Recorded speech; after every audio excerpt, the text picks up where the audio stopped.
በእስልምና እምነት ውስጥ ከሚከበሩ ትላልቅ በዓላት ውስጥ የኢድ አል-አድሃ ወይም አረፋና ኢድ አል-ፈጥር በዓላት ትልቅ ቦታ አላቸው።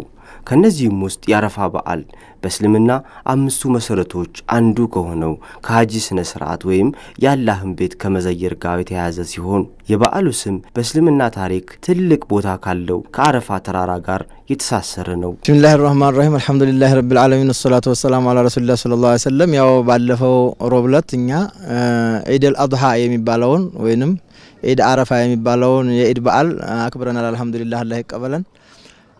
ኢድ አረፋ የሚባለው ያው በጉርብትናው በመጥራት ነው። አረፋ የሚባለው እንግዲህ እዛ አይደለም መካ ያለ ቦታ ነው። ሐጃጅ እንግዲህ በእድሜው አንድ ጊዜና ሄዶ ቆሞበት አላህን ተዘክሮ አላህን ተገዝቶ ሱብሃነሁ ወተዓላ ያኒ የሚወጣበት ቦታ ነው። ኢድ አል-አድሃ ማለት የረፋድ ኢድ ማለት ነው። እንግዲህ ይሄ በአመት አንድ ጊዜ የሚመጣ ኢድ ነው እና ስለዚህ እሱን ከናውንናል አልሐምዱሊላህ ረቢል ዓለሚን። በአረፋ ወቅት ከሚከናወኑ ሃይማኖታዊ ተግባራት ውስጥ ዋና ዋናዎቹ የሐጅ ስነ ስርዓት ማከናወን ወይም ካዕባን መዘየርና መጠወፍ እንዲሁም ኡድያ ወይም እርድ ማድረግ ናቸው። ሐጅ ማለት አልቀስዱ ኢላ ሙዐዘሚን ይላሉ ዑለማዎች። በጣም የተከበረ ወደ ሆነ ከእስልምና እንዲመሰረት ወደ ሆነ አካባቢ መቀሰድ መነያት ማለት ነው። ያኒ አስቦ ወስኖ መሄድ ማለት ነው። አለበለዛ ይሄ በቋንቋው ነው በጥሬ ቋንቋው ማለት ነው። ሐጅ የሚባለው ግን ኢህራም የሚባል አለው። የቦታም አለው የዘመንም አለው። በሸዋል ጀምሮ እስከ 10 ዙልሂጃ ይሆናል የዘመኑ ያኒ ሸዋል ዙልቂዕዳና 10 ዙልሂጃ ድረሳ እስከ 13 ድረስ ይሄዳል ማለት ነው። እንግዲህ ሐጅ እና ስነ ስርዓቱ እንዴት ነው ሲከድ ቦታ አለ። ከመካ ሳይደርሱ በስተፊት ሚቃት የሚባሉ አሉ። እዛ ሲደርስ ማንኛውም ሙስሊም ሴትም ቢሆን ወንድ ኢህራም ያደርጋል። የራሱ ስነ ስርዓት አለው። ከዛ በኋላ እንግዲህ ለበይክ አላሁመ ለበይክ ለበይክ ላ ሸሪከ ለከ ለበይክ እያለ ወደ መካ ይሄድና 7 ጊዜ ነው ይዞራል። 7 ጊዜ ሱሮ 2 ረክዓ ሰግዶ እንደገና ሰዒ የሚባል ሶፋና መርዋ እዛ ካደረገ በኋላ እንግዲህ ይፈታል። ቀደም ብሎ ሆዶ ከሆነ ይሄ ሙተመቲዕ ይባላል። እና ከዛ በኋላ እንግዲህ እዛ መካ ላይ ሆኖ አላህን እየተገዛ እየቀራ ይቀመጥና በ8ኛው ቀን ዙልሂጃ 8ኛው ቀን ሚና ላይ ያድርና በ9ኛው ቀን እንግዲህ አረፋ ላይ ይውላል። ያ ነው ሐጅ የሚባለው። ሐጅል አክበር አልሐጁ አረፋ ይላሉ ነብዩ ሰለላሁ ዐለይሂ ወሰለም። ሚና ላይ ያድረው ዙሁርን፣ አሱርን፣ መግሪብን፣ ዒሻን፣ ሱብሂን ሰግዶ ሲያበቃ ፀሐይ ሲወጣ ወደ አረፋ ይሄዱና ቦታ ነው ብያለሁ። ከመካ 20 ኪሎ ራቅ ብሎ የሚገኝ ሰፊ ነው። ያኒ እዛ ሄዶ ነው እንግዲህ በጥነል ዑራና ከሚባለው ቦታ ውጭ ያለው ላይ አረፋ በአጠቃላይ መቆሚያ ነው። መቆም ትችላላችሁ ብለው ነብዩ ተናግረዋል ሰለላሁ ዐለይሂ ወሰለም። እዛ ላይ እንግዲህ ይከዳል። ተተሄደ በኋላ ጓዙና ወርዶ ሲያበቃ መስጊድ ነሚራ የሚባል እዛ ላይ እንግዲህ ሶላተል ዙህርና ሶላተል አሱርን አሳጥረው 2 ረክዓ አድርገው አንድ ላይ ይሰገዳሉ። ተዛ በኋላ ምሳ ይበላሉ። ምሳ ከበሉ በኋላ ሁሉም በሚፈልገው ዱዓ ያደረገ ይውላል። ሌላ ስራ የለም። ከዛ እንግዲህ አዳራቸውን በ10ኛው ቀን ሙዝደሊፋ የሚባል ቦታ ይመጣሉ ማለት ነው። አዳራቸውን በዛ በ9ኛው ቀን አዳራቸውን ከዛ ሱብሂን ሰግደው ደሞ ዛ ዱዓ አድርገው ተመልሰው ሚና ይመጡና ይወረውራሉ አንድ ቦታ። ከዛ ጧፈል ኢፋዳ የሚባል ወይ ጧፈ ዚያራ ይባላል። ያንን ካደረጉ በኋላ ሐጃቸው አለቀ። አሁን ሚና ተመልሰው ድንጋይ ወርወራ 3 ቀን አለ። የቸኮለ 2 ቀን ማድረግ ይችላል። ከዛ በኋላ የስንባቴ ጧፍ አድርጎ ሲያበቃ መዲና ላይ እንግዲህ ዚያረተ ነብዩ ሰለላሁ ዐለይሂ ወሰለም ከቻለ ሄዶ ዘይሮ ወደ አገሩ ይመለሳል ማለት ነው። የሐጅ ስነ ስርዓት ባጭሩ ይሄን ይመስላል ማለት ነው።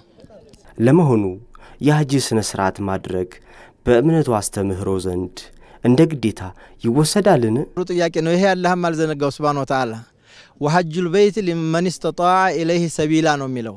ላለው ሰው ነው ግዴታ የተደረገው። ከሌለበት ያምናል፣ ከሞተ ጀነት ይገባል። ከሌለበት ያኒ ገንዘብ ከሌለ ካልቻለ የለውም خلاص። ቢኖረው እንደሚያረግ ግን እርግጠኛ መሆን አለበት። ከአምስቱ መሰረት አንዱ ስለሆነ ማለት ነው።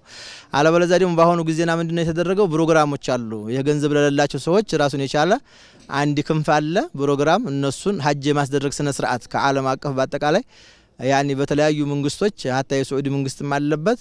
እነዚህ የሚችሉ ሰዎች ሸምገል ያሉ ሰዎች እነሱን ሰብስበው ወስደው ሐጅ አስደርገው ያመጣቸዋል። በቃ ይሄ ግን ግዴታ አይደለም። ግን ሰውየው አንድ መሰረት ስለሆነ ከእስልምናው ያንን አጠናቆ ልቡን ነፍቶ እንዲሄድ ማለት ነው ወደ ጌታው እንጂ ታልቻለ አላህ አይጠይቀውም። ግን ሲያምን አንቱ ሚኑ ቢላሂ ወመላኢ ያኒ አንተ ሸሃደ ላ ኢላሀ ኢለላህ ወአነ ሙሐመድ ረሱሉላህ ወኢቃሚ ሶላህ ወኢታኢ ዘካት ወሶሚ ረመዳን ወሐጅል በይት መን ኢስተጣዐ ኢለይሂ ያለውን ይሄን ያምንበታል። በቃ መርሁን ያምንበታል።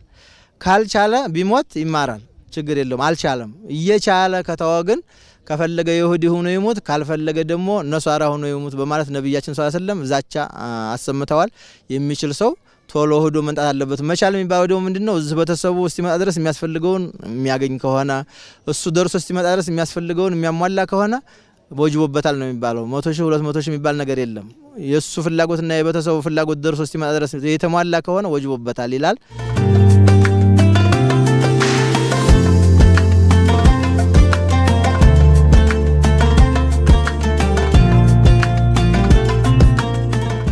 የሐጂ ስርዓት አንድነትን ብቻ ሳይሆን ፍጹም ታዛዥነትንም መልካም ስነ ምግባርንም የመማሪያ መድረክ ነው። የሐጂ ክንውኖች ለአላህና ለመልእክተኛው ሰለላሁ ዐለይሂ ወሰለም የመታዘዝ ተምሳሌቶች ናቸው። ምእመናን የክንውኖችን ትርጉም ቢገባቸውም ባይገባቸውም አድርጉ የተባሉትን ሁሉ ይፈጽማሉ። ጧፍ፣ አረፋ ላይ መቆም፣ ጸጉር መላጨትና ማሳጠር፣ ጠጠር መወርወርና ሌሎች የሐጂ ክንውኖች የዚህ ፍጹም ታዛዥነት መገለጫዎች ናቸው። እያንዳንዱ ሐጃጅ ከሐጂ ስነ ስርዓት በርካታ መልካም ስነ ምግባራትን ይማራል።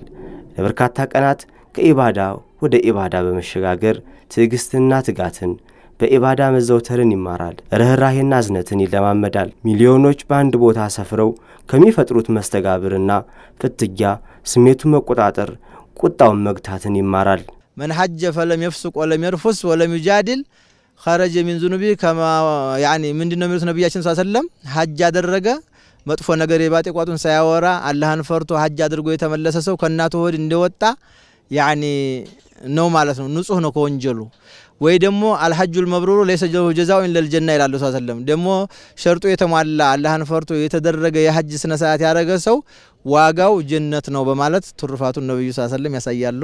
ዘንድሮ ዓመት የሐጂ ጉዞ 2.5 ሚሊዮን ሐጃጆች የተሳተፉበት ታሪካዊ የሐጂ ስነ ስርዓትም መከናወን ችሏል። የቅዳሜ ቡና የዝግጅት ክፍላችንም በድጋሜ እንኳን ለ1444ኛው ዓመተ ሂጅራ የኢድ አልአድሃ አረፋ በዓል በሰላም አደረሳችሁ ለማለት እንወዳለን። ኢድ ሙባረክ።